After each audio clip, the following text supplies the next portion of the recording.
morning, everybody. How are we doing today? It's Thursday, middle of August 2021. Hope everybody's doing well. Today I want to talk to you about something that moved me in a way I can't quite explain. It was something that was just amazing. I was in my car last week driving to the Twin Cities, about a 90-minute drive for me, and I put an old favorite in.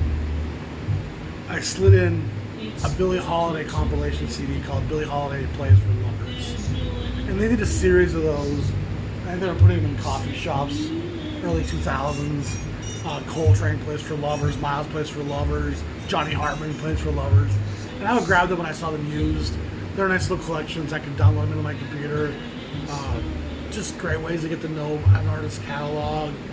And I hadn't really touched them in a while, but I was looking for some music for the road trip. I grabbed Billie Holiday, and I was listening to it, and this is perfect textbook jazz. Jazz isn't about bluster all the time. Jazz isn't always about upbeat tempos and screeching horns and the avant-garde, and sometimes jazz, at the essence, is feeling and empathy and conversing with your bandmates.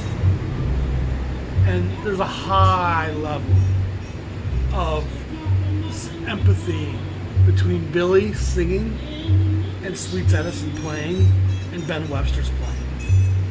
And Jimmy Rallis is also fantastic on the piano. 3 records in particular I'm going to really show you right now. They feature kind of pretty much the same lineup. And I'll be honest with you, the Billie Holiday catalog on Verve is a little bit confusing. A lot of it was issued on Clef earlier. Then it gets repackaged under different labels, different titles, covers.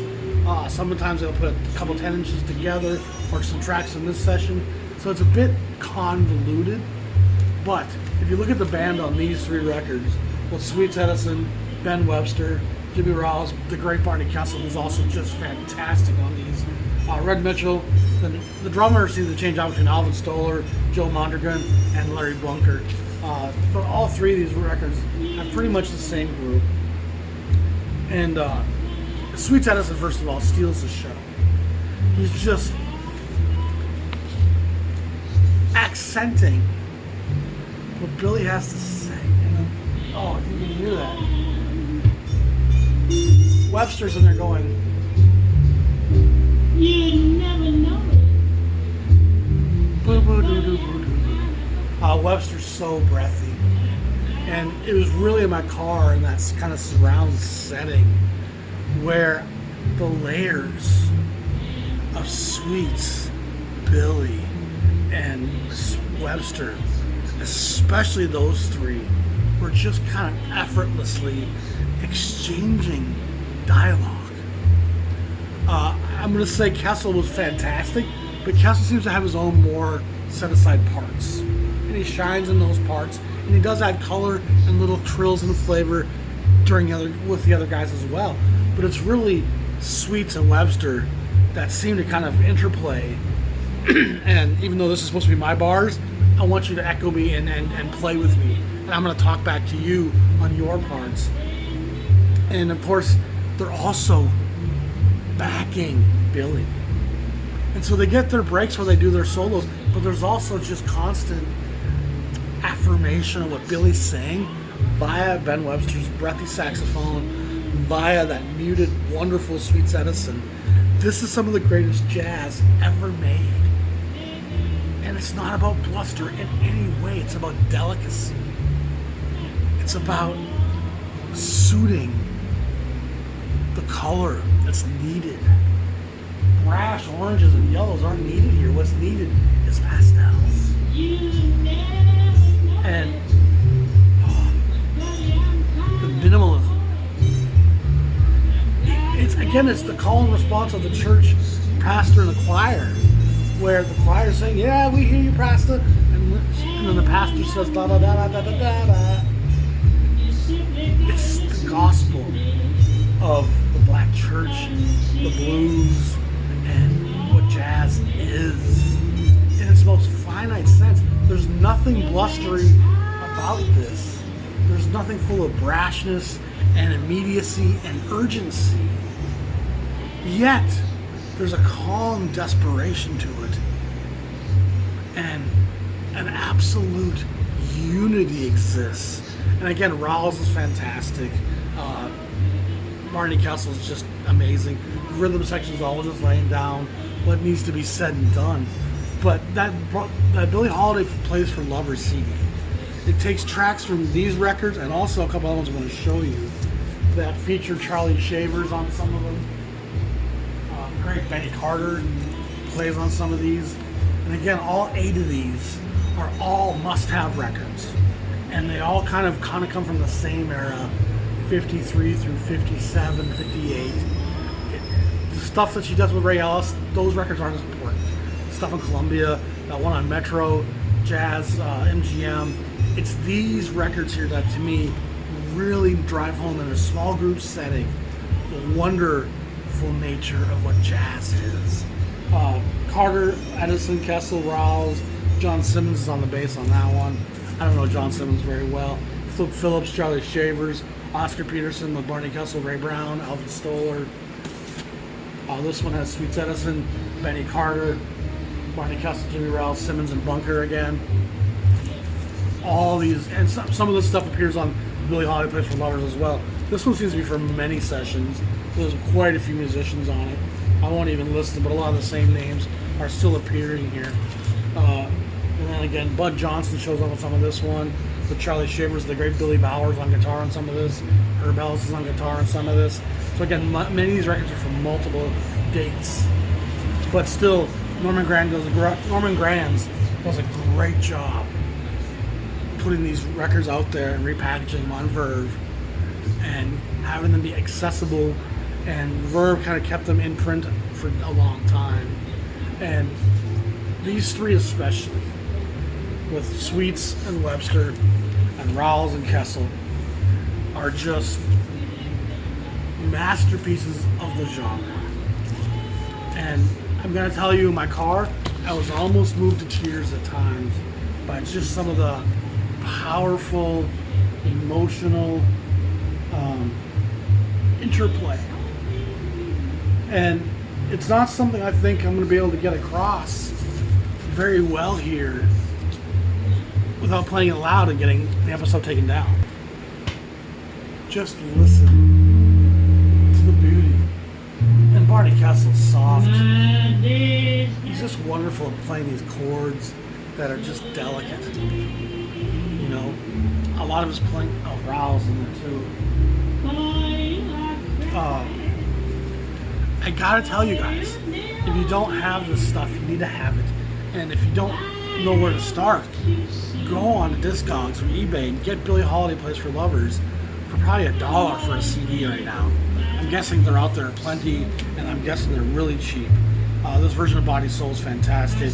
They can't take that away from me. Darn That Dream. Let's Call the Whole Thing Off. Gee Baby Ain't It Good to You. This entire record. This is masterpiece stuff. And it goes counter to a lot of the common perceptions of what jazz is. This is the greatest jazz ever. There's so much listening and me playing exactly what's needed, coloring behind one of the great singers of all time. I don't think I can overstate this. You have to have these records. You have to understand the greatness of Sweets Edison and Ben Webster and what jazz is. I think we get so hung up and so confused. So many of the vinyl community channels are so about a lot of the blustery stuff and free jazz and avant-garde and all this screaming stuff that the average person can't digest on a regular basis, nor want to, nor should they. This is jazz that anybody, anywhere, anytime, any day can get into. Speaking any language. It's, again, I'm going to tell you, when I listened in the car, and there was no distraction, it was just these people, and I hadn't heard it in a while in that setting. I play, quite a lot. But, oh man.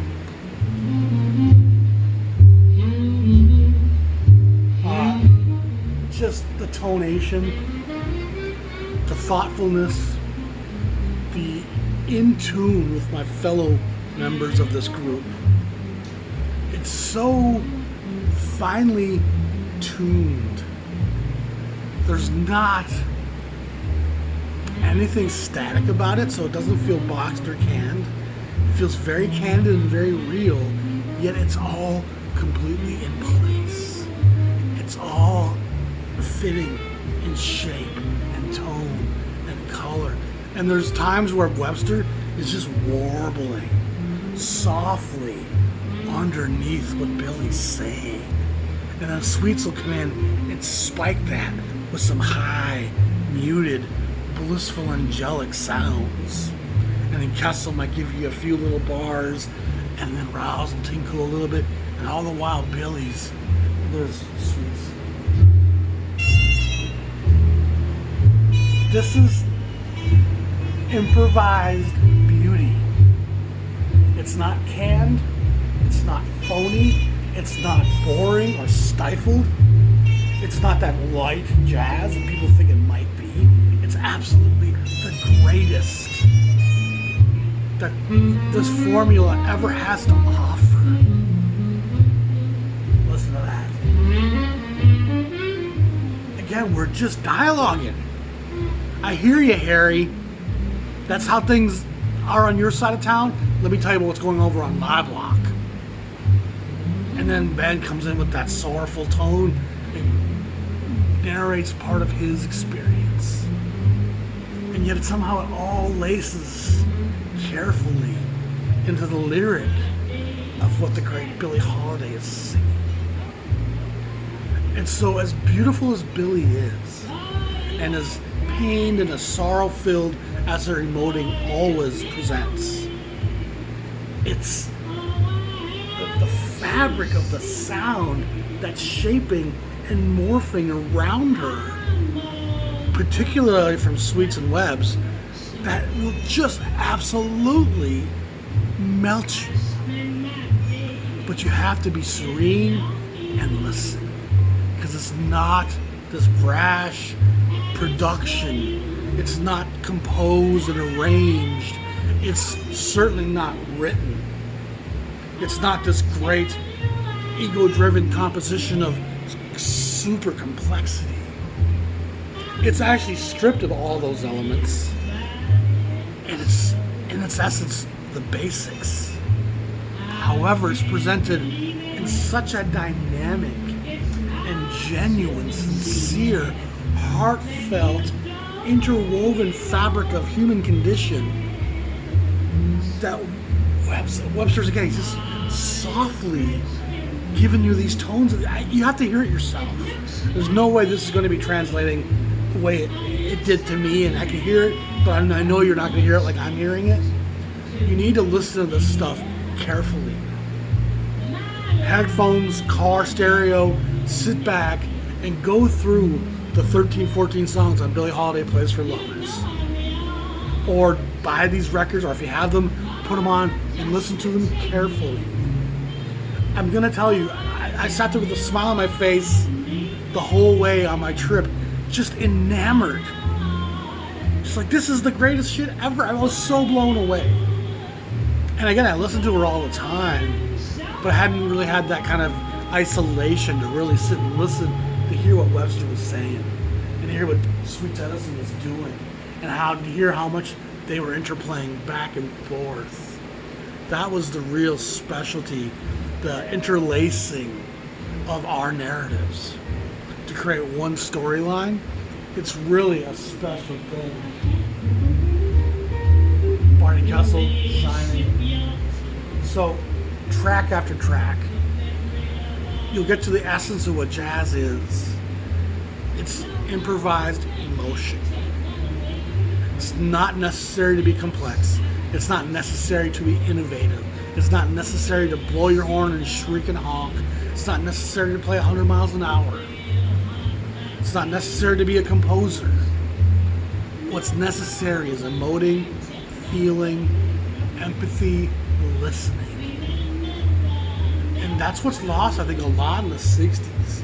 Is some of these players come along and it's so about me and my bards that what everybody else is doing is almost irrelevant. And there's definitely some stuff that moves into the harder edges of jazz where I feel there's not a lot of listening happening. You want to know what the pinnacle of listening is? Listen to this. Listen to how careful what Kessel plays is.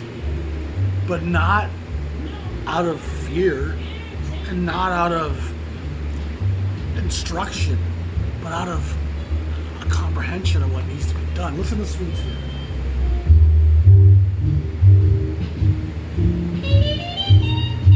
And there's no one better on the muted trumpet,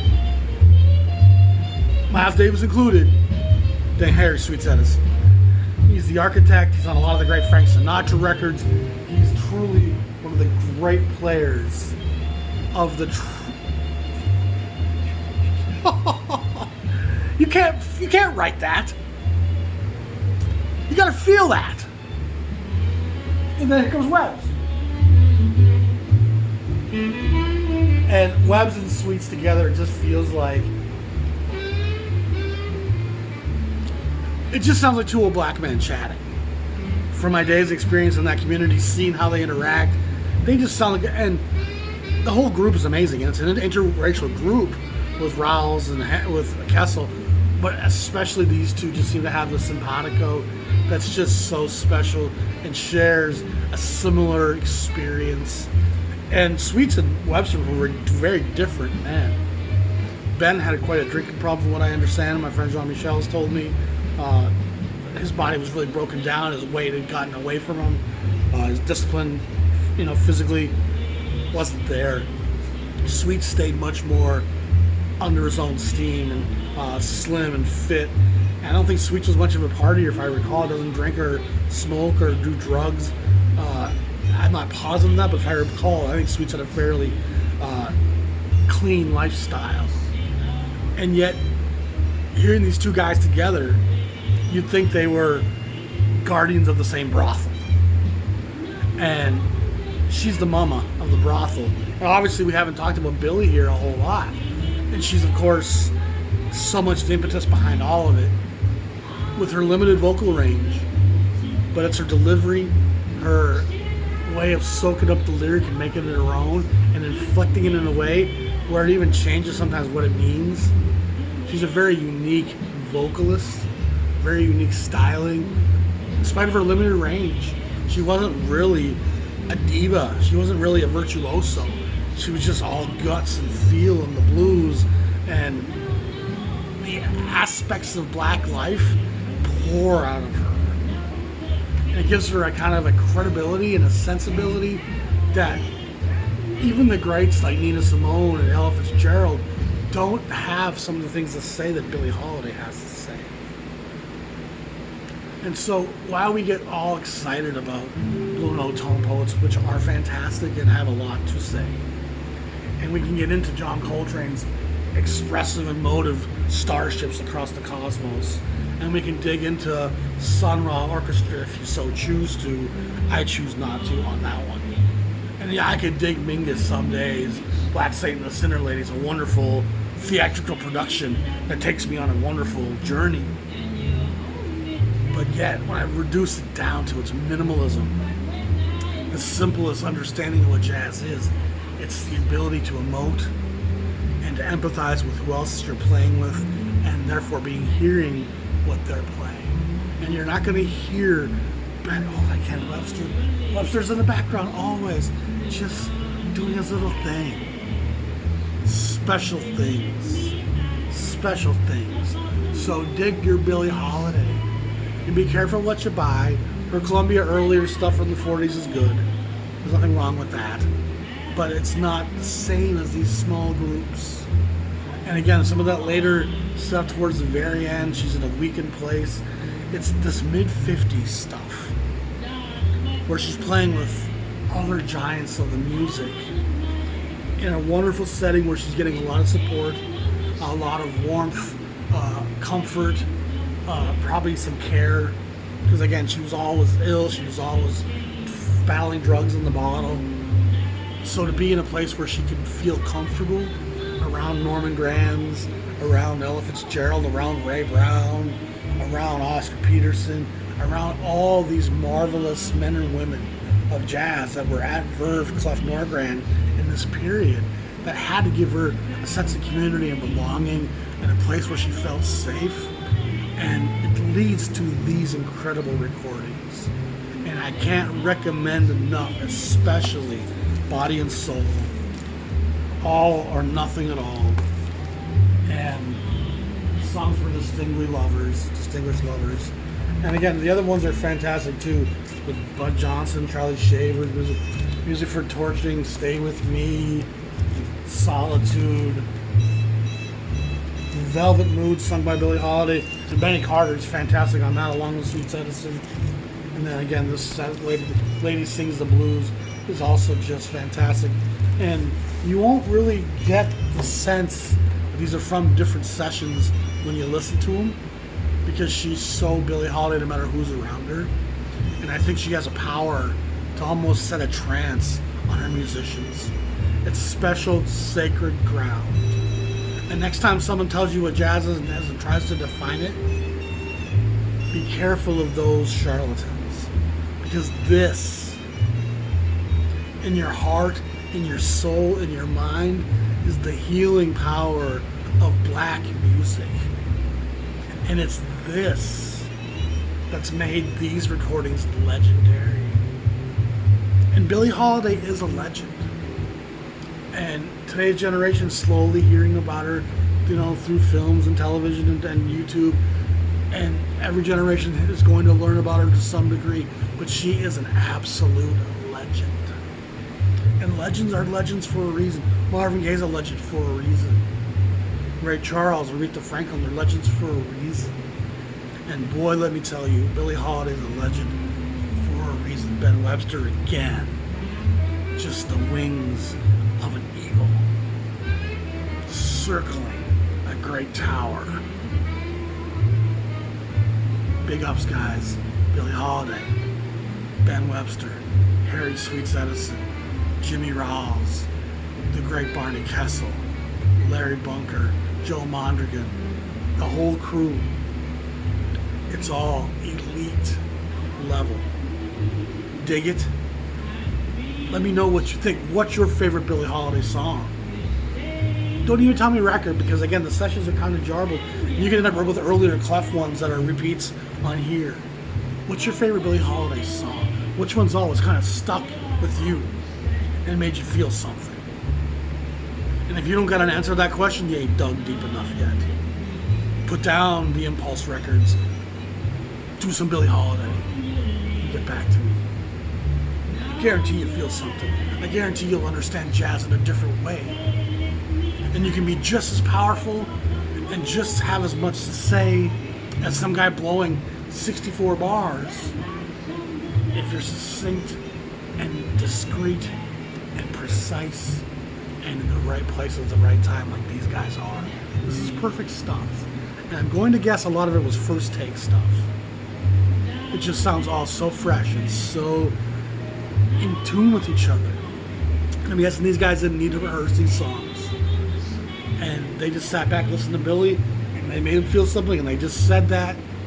And then you inspired me, so I'm going to say this. And the interplay one more time between Ben Webster and Harry Sweets Edison on these sessions, that's what jazz is. It comes from the blues, it comes from the black church, the gospel, the call and response, the whole thing. It's all right there.